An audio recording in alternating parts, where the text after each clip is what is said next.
Okay, so we're going to just watch the Young Turks talk about baby Hitler and Ben Shapiro's opinion, and they're going to give us zero fucking arguments. You might wonder why these terms were trending. I wonder why a rat in a suit, or half a suit, is addressing me as if he's some sort of host on a program whose opinion I'm supposed to care about. Look at this man. Today, the first was Ben Shapiro and the other was baby Hitler. It's like I'm being lectured to by Splinter. Well, it's the March for Life today in, I believe, DC, and Ben Shapiro decided he was going to take this opportunity to talk to the masses, and here is just a little slice of what life is like when you go to a Ben Shapiro show. You mean you took like 20 seconds out of context? You didn't see the rest of it, did you, Splinter? Come on, Sensei. I actually did go and watch it. I mean, I agree with some of it, I disagree with some of it, but you're not going to present anything that's cogent, are you? Right. The argument, I guess, here is that would you kill baby Hitler? And the truth is that no pro-life person on earth would kill baby Hitler, right? Because baby Hitler wasn't Hitler. Adult Hitler was Hitler. Baby Hitler was a baby. Right? What you presumably want to do with baby Hitler was take baby Hitler out of baby Hitler's house and move baby Hitler into a better house where he would not grow up to be Hitler, right? That's the idea. Thank you, Jordan Ewell, for posting that on Twitter. I love it. Doesn't it seem like Ben Shapiro has injected himself with his own semen, like into his own brain? Does it? I don't know. I don't know. What happens when someone injects semen into their own brain? Their own semen into their own brain? I mean, he's posing a thought question, a thought problem. Like a hypothetical. Why can't you just answer it? Just say, of course, you think it'd be worth the sacrifice. Because you do, obviously. Ben Shapiro, look, first of all, let me just talk about the baby Hitler thing for a second. I can't believe I just said that. Why? Why is it any more ridiculous than any other thought experiment in all of philosophical history? Like, what? How is it different to, like, Plato's cave? Like, do you really think, oh my God, I can't believe we're talking about the idea of locking up, like, 4 people and then making them watch shadows on the wall? I mean, what a silly idea that is. That would never happen. Ha ha ha ha ha. That's ridiculous. So, of course it is. Thought experiments are ridiculous. But the point is, it's a closed premise, and you are given a clear moral choice, and it demonstrates your moral framework. What do you value? And you guys don't seem to value anything, I guess. But the baby Hitler premise is absurd, of course, but you hear it from time to time. They're all fucking absurd. The train is absurd. No one in all of human history has seen a train coming along and been able to switch the tracks between 1 person and 5 people. No one. No one has ever been in that position. It's absurd, but people think it through anyway because it's interesting and shows a set of values. It helps you understand yourself. If you could go back in time, would you kill Hitler? And then they throw in, would you kill baby Hitler? I mean, it's a baby. That's the whole fun of the premise, is that it's a baby. Would you kill a baby that you knew was going to grow up to be Hitler? Yeah, that's the moral conundrum. That's the premise. No shit. So the idea, he's defeated the premise, the hypothetical right away, because somebody's going, well, I wouldn't kill a baby. He knows his room, right? He's playing to that room. Yeah, it's a room full of people who wouldn't kill a baby, even if there were potentially positive consequences for doing so. That's the room. That's the room he's playing to. People who don't kill babies. I mean, I'm a pro-choice guy, but you guys are really dropping the ball here. But it's absurd on its face. The whole thing's absurd. No shit. Now answer it. But they're just using it to make a point. Yeah, exactly. Yes. Yes, they are. They're using it to make a point, and you guys aren't refuting that point. You're stumbling into it or pretending like the point doesn't even need to be made, but it has been made, and now you're trapped by it. You can't go either way. But you guys think it's acceptable to kill a baby if there is some greater good achieved by that.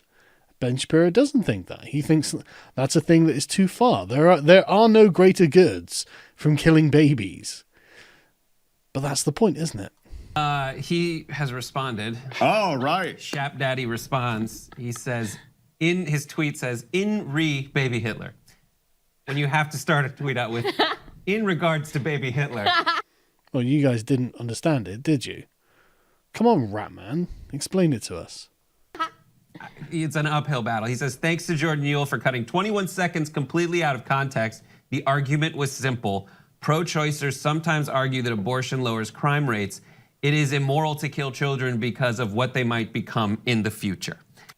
Okay, well that, I mean, that's pretty clear, pretty cut and dried, but to the left wing, it seems that they don't agree. It seems that they think it can be for a greater ethical good to kill a child because of what it will become in the future. And Hitler is obviously the example because he was a genocidal maniac. So, you know, it's not like Ben Shapiro doesn't look stupid here. This is a perfectly coherent right-wing pro-life argument. It's not a bad argument, and ultimately there is a kind of like fundamental logic to it. So now, if you want to argue your case for abortion, you have to start arguing about the personhood of an unborn child. But if you can't even argue the personhood of a baby, a born child, then this is ridiculous. It's so 'Cause ridiculous. You're still like in the middle of you're still in the middle of a very real analysis of people who it's at best some kind of psychological hypothetical. yes, it tells you about you. It doesn't matter if the scenario is ridiculous. Jesus, why is that hard to understand? And I guarantee you, every time, Ben, anyone has brought this up in a discussion, they're not being serious. Why? Why? Why can't we have a serious conversation about this? It speaks to a different set of values that you use in everyday life, that you make every evaluation using. So why can't we speak to some of your fundamental values, you fucking humanoid rat? No one's seriously like, we need to solve this baby Hitler problem. Hey, Ben. No.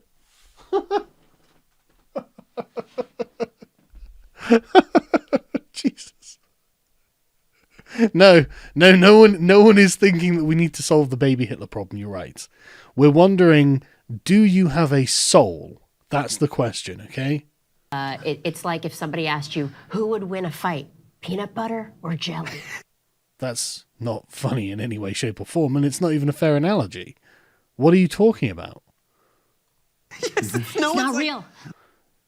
Dipshits! Okay. I thought that watching this video wouldn't really piss me off, but it is really pissing me off, right? Ben Shapiro knows that we can't kill baby Hitler. Okay? Just look. He knows. He knows Hitler's dead and we don't have a time machine. He knows. So you going, it's not real. He already knows. So what we're going to do is just ignore your jokes. I'll be generous. We'll call them jokes, and try and see if you actually try and make any kind of argument. Let's Not real. Let's have a Just for serious, fun. Let's have a serious discussion. So let's say you have a time machine. That doesn't go together, but Why? Why can't we have a discussion about if you had a time machine, would you do X? Even though, I mean, it's just a moral hypothetical. How are you unable to grasp this? And I think I know why, though. I think it's because the Skaven here and his very, very serious co-hosts, I think it's because they know that fundamentally they would look at it from a systemic point of view and say, well, of course I now am morally obligated to murder this baby. I think that they would do it. And I think that they're afraid of having to say that because it really makes you look like a giant piece of shit. Because ultimately, I mean, you know, we are watching the Young Turks. Well, I mean, and if you extend this ridiculous, obviously ridiculous hypothetical, you could play it the other way, which is, okay, so if you knew the baby that was just conceived an hour ago, if you knew that child, when after birth, was going to grow up to be Hitler, would you terminate that presidency? So you're telling pregnancy. Thank you. You're telling me then that you are okay with the slaughter of 6 million people. In other words, It's a ridiculous plank to get out on to begin with. Oh, no, it's not. Because that's you making an argument. You think that him not murdering Hitler means that he's okay with murdering 6 million people. But he already told you what his solution would be, and it wouldn't involve murdering a baby, you fucking lunatics. He would do something other than murder to change the life circumstances that produced Adolf Hitler. Now, I personally think that there's no getting around it. I think that the context of Adolf Hitler and his rise would have produced some other demagogue that would have caused something very similar. It was a common sentiment at the time, part of the zeitgeist, as you will. And I think that Hitler was just a representation of that. I didn't think he made it happen. But again, that's a proper conversation we have to have. And Ben Shapiro has already pipped you at the post by saying, no, obviously I, a Jewish man, I'm not in favour of the Holocaust, but nor am I in favour of murdering a baby. So what other options have we got? Because it can have only one answer. Okay. And that means that Ben Shapiro is pro-Holocaust if you're not in favour of murdering a baby. He's all about ridiculous planks. Well, yeah, that's it. He's all about it. Yeah, and He's Dan like- pointed this out too, where it's just like he starts with the dumbest premise all the time. One no one really argues for. And Wow, I just think you should stop while you're ahead. Like, before...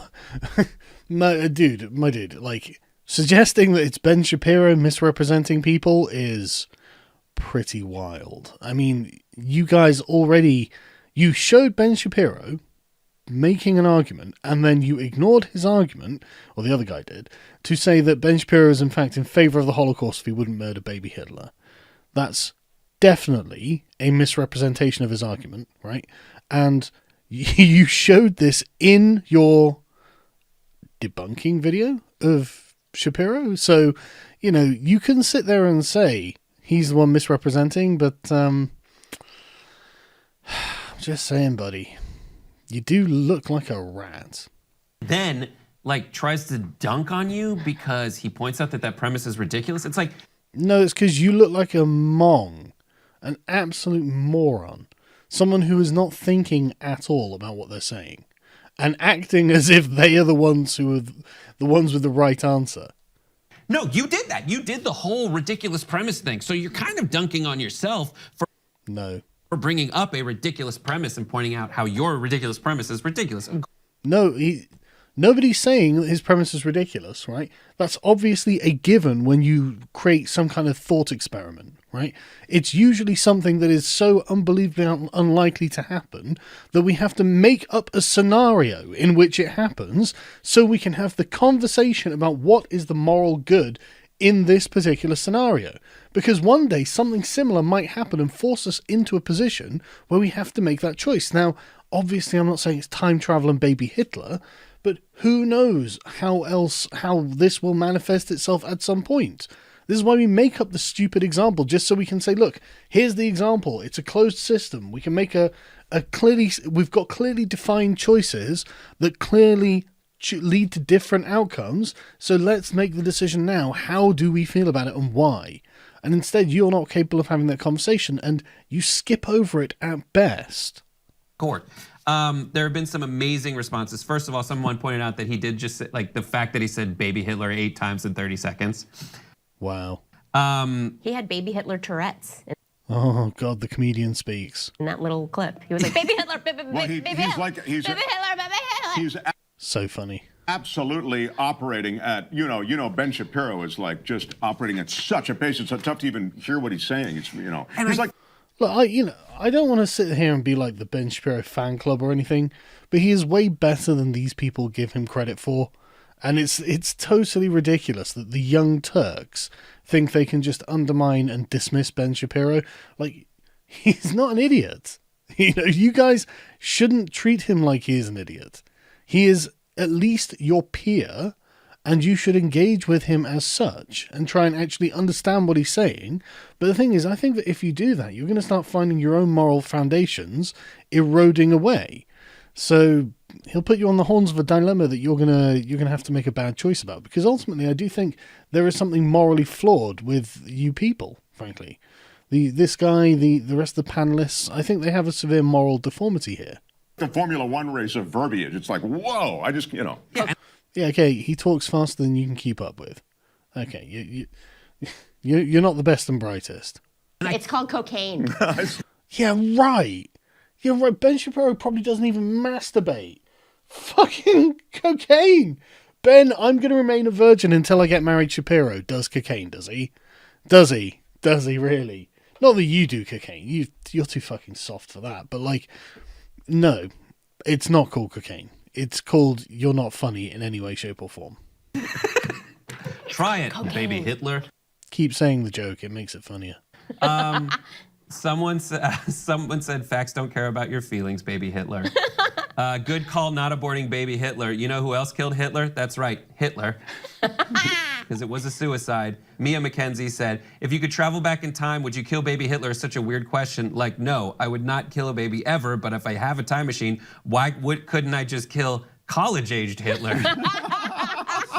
Why is your time machine only able to go back to the year 1889? Yeah. We don't know and it doesn't matter. The point is, by some miracle, you're presented with a baby that is going to grow up into Hitler. Do you kill it? Like, I love the way the moral questions is just something you laugh at. I love the way you don't even care. For the win! Fucking hell. Who is this cringe? Who is this cringeworthy woman? That one's for the win. What else? Oh, God. Because college Hitler was totally a D-bag. I mean. It's so good. Someone else wrote, I dream of a pro-life movement that cared as much about real migrant children as the hypothetical danger of time travelers killing baby Hitler. Okay, I think they're at the end of it, and honestly, they're just insufferable to watch.